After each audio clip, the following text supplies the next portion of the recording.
Matamgi Manipuri Wari channel asubu tabiriba khwai pumnamakpu taramna opaga loinana ikoknona khurumjari ngasi muktaminarasi Eigi Maching Fattabi Nungshibi kunjuba tangka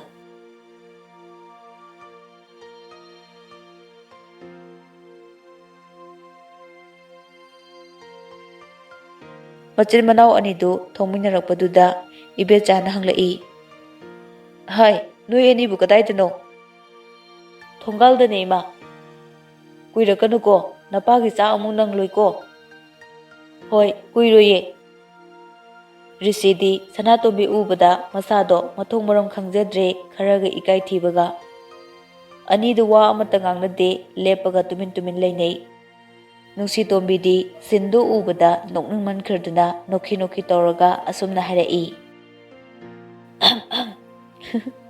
darisia aku chela e che nangna haini do hairoduna ai swai rengai bige bache ngai ko he nangsu sanana nungsigi makhut paiduna yali nungsisu majeda michi khachili aduga machena yali bukhuttu lokthoklaga matai amada leplaga lei sana nushida yenglei nungsina ingit tawsili majeda machin manau ingit kana tawnaringai tanjaduda risi tablapna harai mingbudi ngayombi inedagi ngarang khangjare sanadi ngayombi ine habaduda ingangak na hanglai konano ngayombi ine habo ngarangi somna nga leikiba nupido ngarang ngayombi duna ming hangauba aduga nga mamal hongna pirakkibadu ningsinglai aisu khalline mana ngagi mamaldo hongdorok lesibu karigino risi nokfet tawi atopa kangnaba leitragadi aigi proposal se yabiyo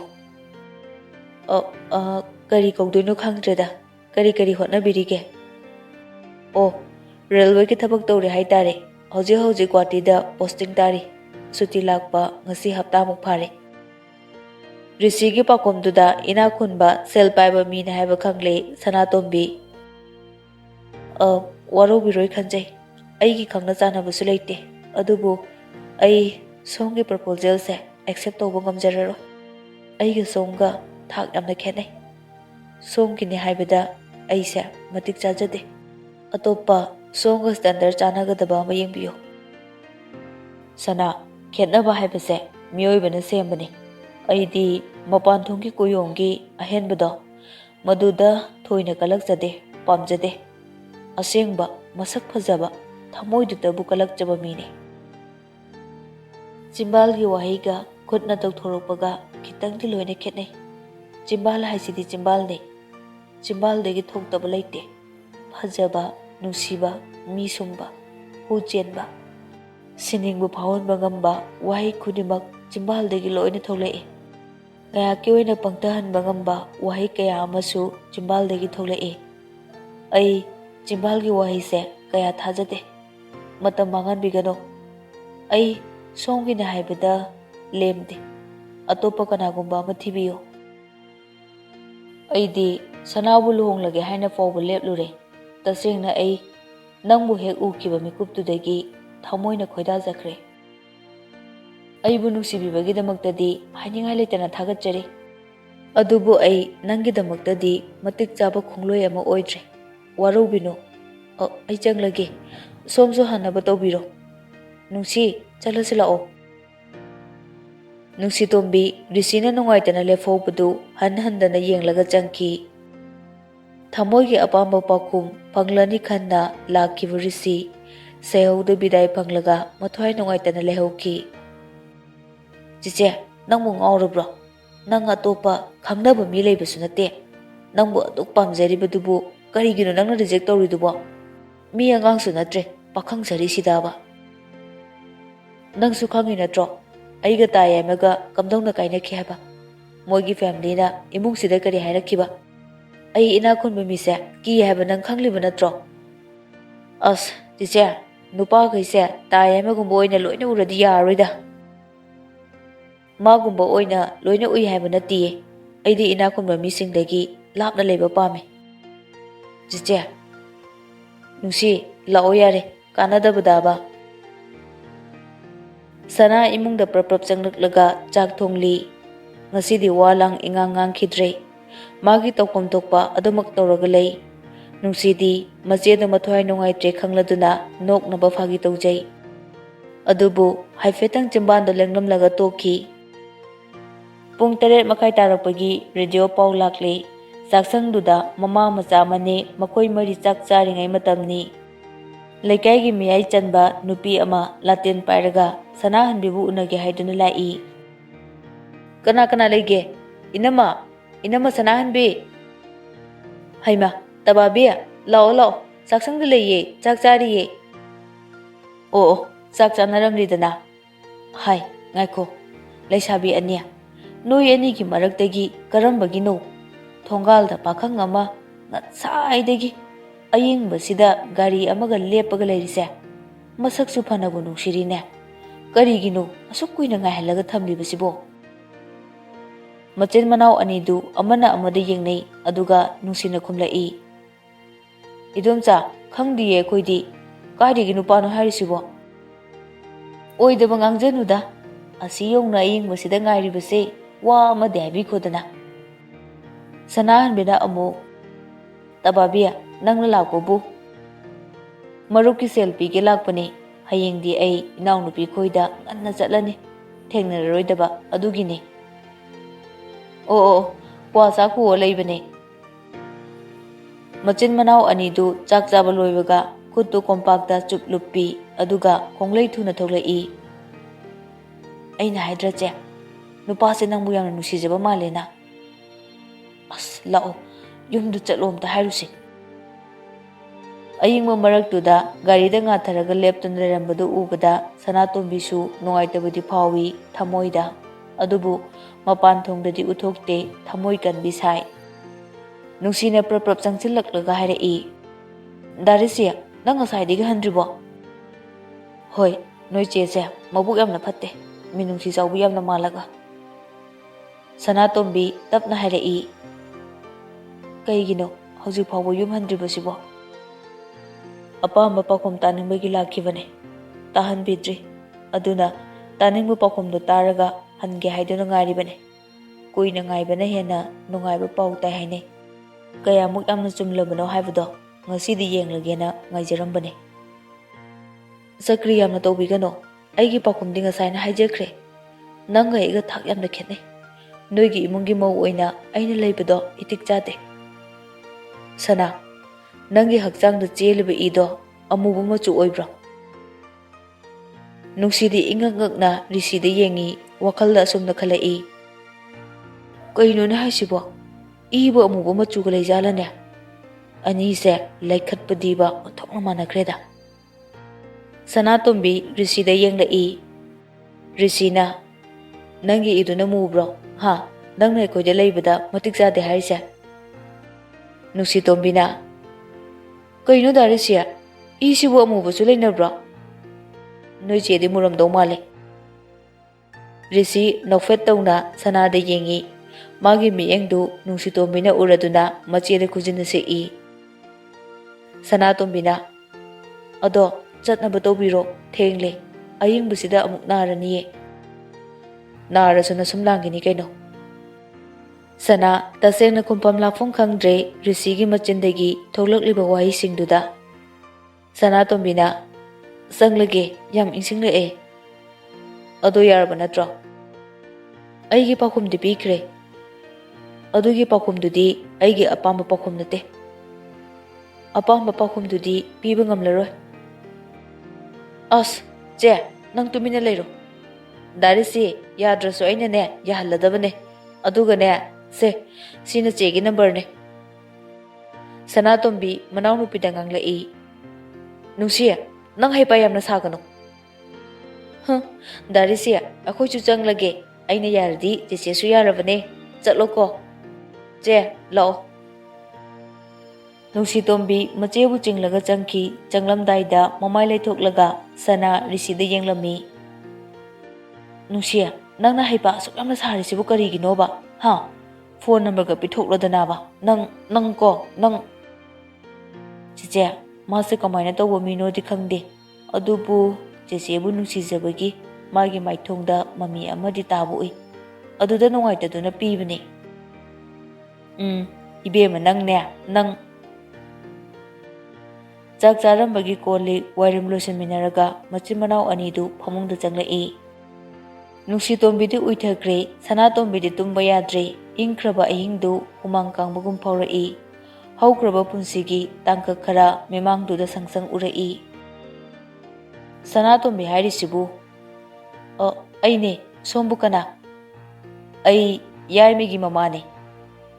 O ima mangolda kabiro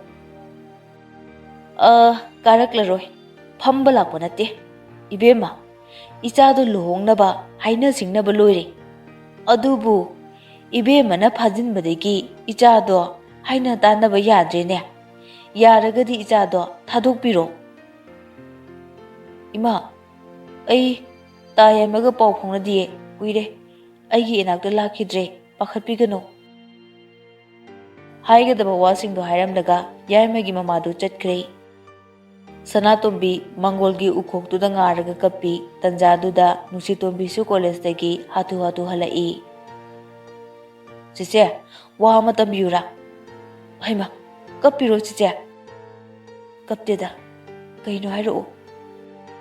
Taya mado nupi amaga gari da chatkiye nupi do masaksu yamna phajaye. Oh chatkrasano lohong dorabane. Gariba Sakta duga nahan waina angawbagi type khaknima thengnaba mafamdane aina gadawge yengo mana nangbu nupa ama fawba ko hendaba aduga hojikna nungaina luhongba ai revenge soidan tawgani aina muk tawgeba nusia nangki karanda tawnuko je aine I yamna kai mino sitabase moi mama da sula ami mazado thadokpiyo hairame Kariba, ha, aduga nang nakaplaga layriba, khangnida nama. Nungshi, Je, kaidauruge. Sanatombi wakal tarai, thogdok sindu mamang oiduna lairami. Je, kaidauruge haiba, kaidauruge hairo. Kaishu tawdida. Mang nungaitaba nungsiya ai risigi proposal do accept toba ngamlaroida ai amu ana thamoi kaiba ngamlaroi je mi khudimak loina manadi dare sidi adugumba mi mandi yamna romantic orangdo male magi ngasai nangonda nok fet katarga yengba yeng to nangonda haiba sidi ba Sana fi chingkhalaga hipthai nungsi macheda laknarai Tamoina di khoi daraba adubu wakal di chingnarak tauba chingnaba do thadoklo pamubi Oida pada pangsa sajilaga sursu yaw dana Nungshitombi isai saksili. As kok tumo he isai ra sareng la gyan su tadi tumo yare. La la he nang ngasi ne kuning sinek thilak pasor mi yam no sittaba karem na bra haibu. Kaino mi di ai isai sakjabane.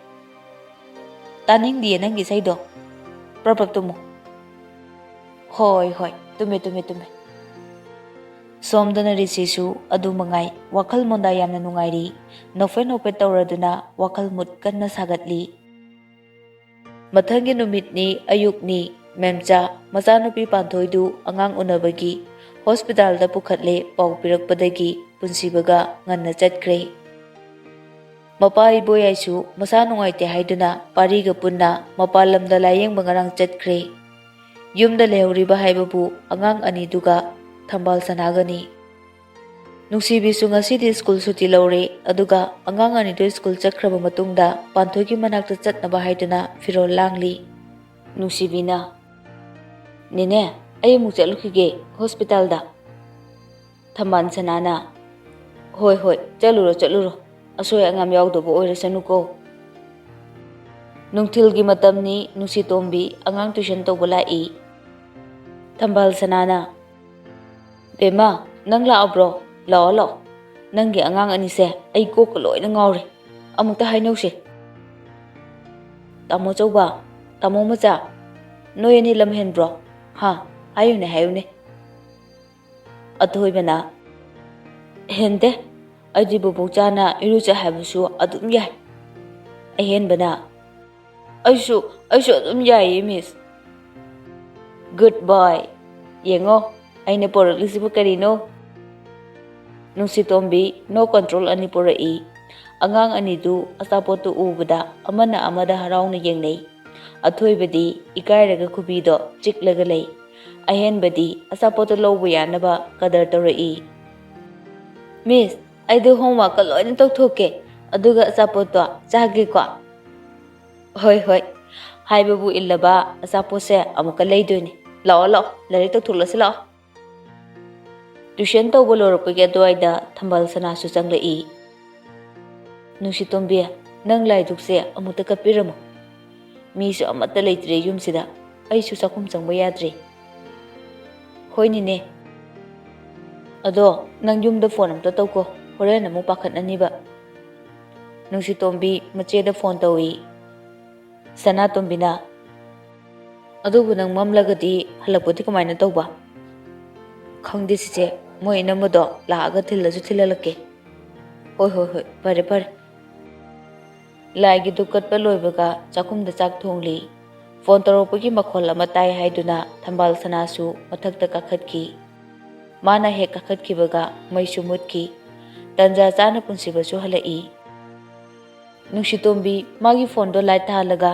Thambal Sana kauraga lai punsibasu magi phone ge light tu kaplaga imungda changlai Mapa chanana punsibana Nungsitombi bu ure magi phone gi mangal tuda Nungsitombi na sulai thorakpada musi wang charoba nupa ama lepadu ui adubu punsibane habadi khangri Kanano do lepida Punsiba khumde Nungsitombi tapna changsalai Tanjadu da maisu chanana ngalai mangal duda ure punsibagi asauba drubasagi saktamdo Nungsitombi paramba phondu leimaida takiba khangaude statue gum chap yunglaga leplaga laikre pakhatpadasu kablakto thak ni Punsibana Nang sida ka dobulaino Mai hongna sauraba maithongdu galoinana punsibana hanglai Nungsitombi khumde tumina leplaga kithikirum tawna lei Aina hanglise nangondane Miss Nungsitombi yumna Nang sida ka dobularamino Punsiba khanglaw lokhalai Nungsitombi su khangpret khangi Chalo yam thunu chatkro nasaktu uningde Nangna aigi punsida hek lakhibadagi ingna tingna leramba aigi punsisa maisha yamna langhale Chalo thokro chatlo haibane Punsiba Nungsitombi gi pamomda pairaga laktana illi Nungsitombi hikna kablai Gumbir gi pida nokthagada nupado aidi natte aina tholokpada hek leramlaba nang kadaga yengo Sauna punsiba mathakta kakhatki Nungsitombi su unglaga leptuna chatchi kadai leisi kadai khanjanaraga leiringaida iromba phulamba cooker du kamlai Cooker kambagi makholduda gyan lai ma chak thongli haiba ningsinglai Chakumda prap changki aduga irombodu thangtharaga kapna cooker du manin chatlali aduga phutlibai irombodu haidoklaga takhaiba horakpada punsiba mafi honglaga prap changlai punsibana O nangdi yumsigi chaksang phawbo yora abore ha nang kanana sida laona laino Nammaido ikaiba duk lamna khangdido kaigino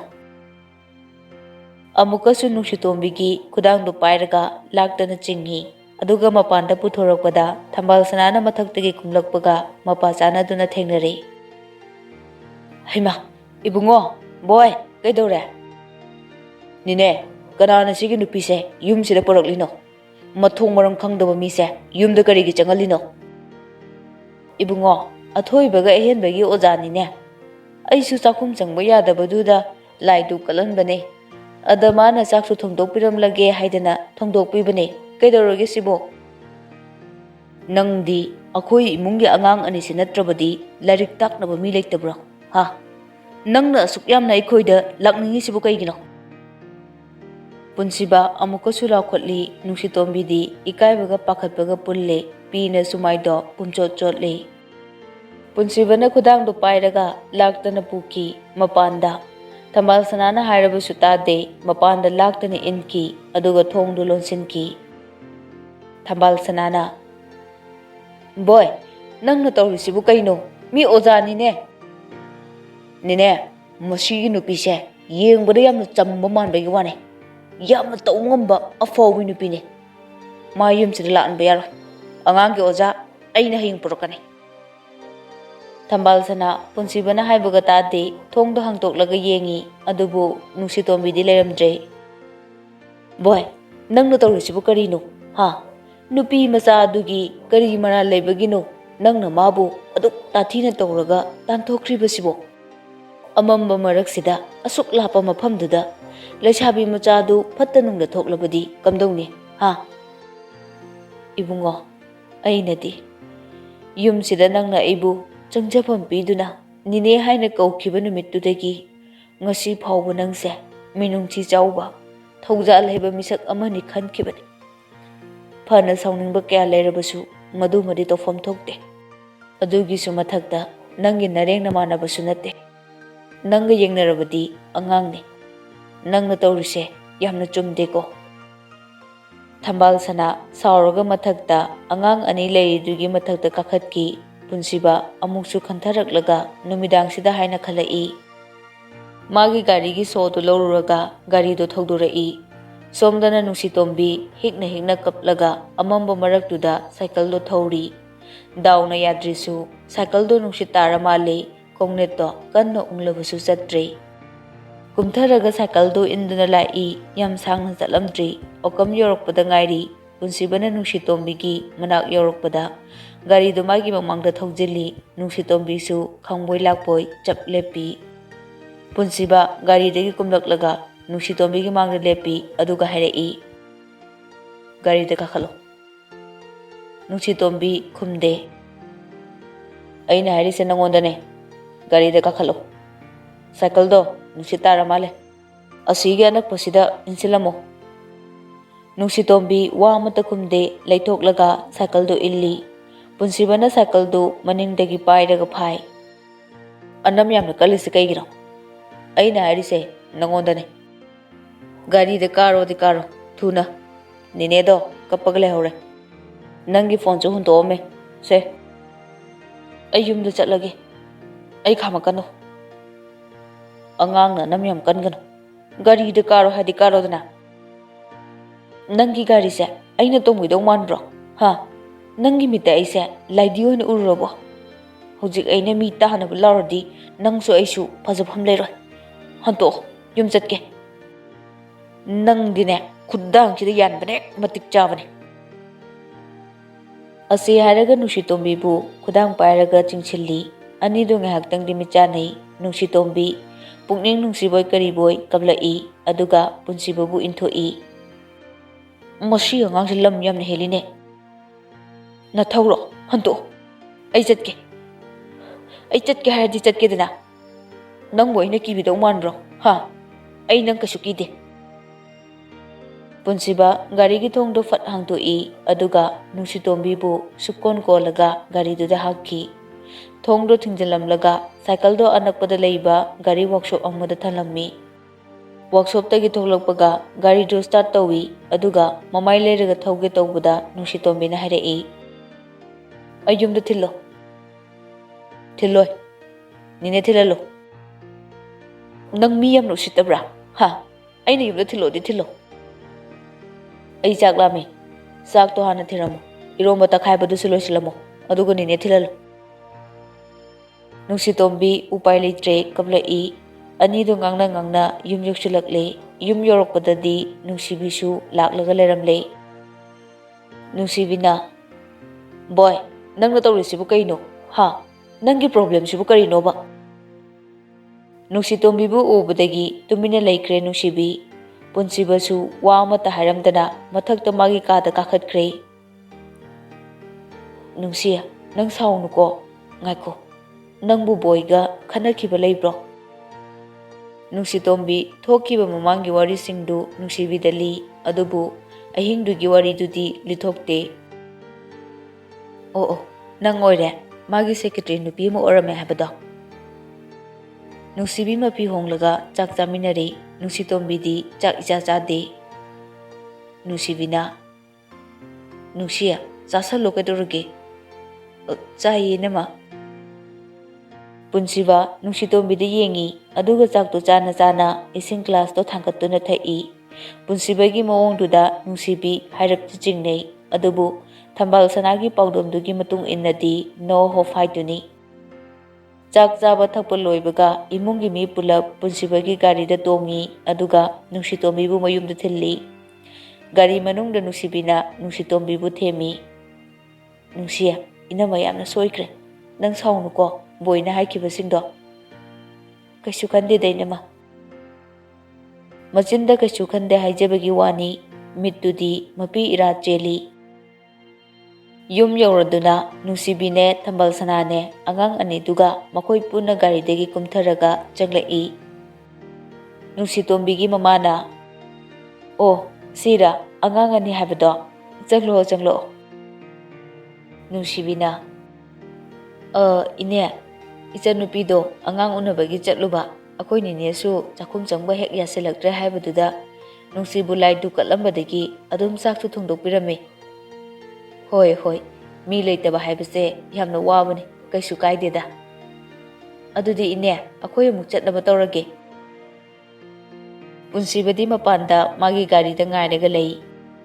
Nungsitombi machega loinana Nungsibiga Thambal sanaga thindokpa thoklai. Gari da punsiba phamlambadu Sanatombi su ure. Sanatombi ngakna Nungsida yenglai. Adubu Nungsidi punsibada yenglaga lei. Punsibasu gari do thoramdaida Nungsibida haifet yenglami. Makhoi chatkraba matungda Sanatombina hairai. Nungsiya, haujikidubu. Mane, makhoi imung orameche. Nungsiya, imungda praba changlo. Sanatombina, ngaikone, adudi nangdi kamaina tawba. Kaino, kamaina tawba haibuche. Machinda haidrabasu Nungsigi maithongda mayek lana ure mayumduda kari thokige haibado. Aingonda yenglao Nungsi. Kari tawrokke mana? Kaim tawdiye che. Oidaba ngangano. Sengna khumo. Kari hairake. Punsibana inbada pilar da yeikibagi kudangdu khamdeklaga lerami. Maduda sanana mapa chana pairubadagi Nungsi khanghodana machinda haidoraki. Ayuba. Khujeng do tapna pairaga Nungsitombi mapi chentharaga kablai. Tanja duda sanahan mina kaurai. Hai, noibu lakpa yadribro. Ai chak lamene. Nungsi maning olaga mapi do fatfat taithoi aduga hairai. Je, chak charosi lao. Nungsitombi chaksangda prapap changkre. Sanatombi di sauningbada loire masado. Punsibana karigumba kharadi torokla haiba khangle adubu tumina leire. Masu saksangda chak chaba changlaktuna makoi punna chak chaminare. Nungsitombi China kholduna ising khujai phauba thangkatpa ngamdre oi thangba khutto. Ising do glass amada hairaga thai chaksu yamna chakhidre makut hamlaga adumak kada changkre. Sana wairam sat loisili aduga Nungsibigi manakta changlai.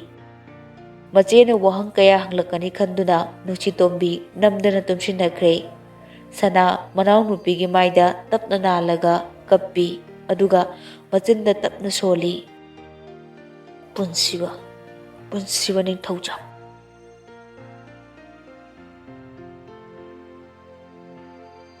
Matang asida aigi nungsiraba listener singdagi kainanaba yathang lawjari makha taba saru kahing punna taminarasi.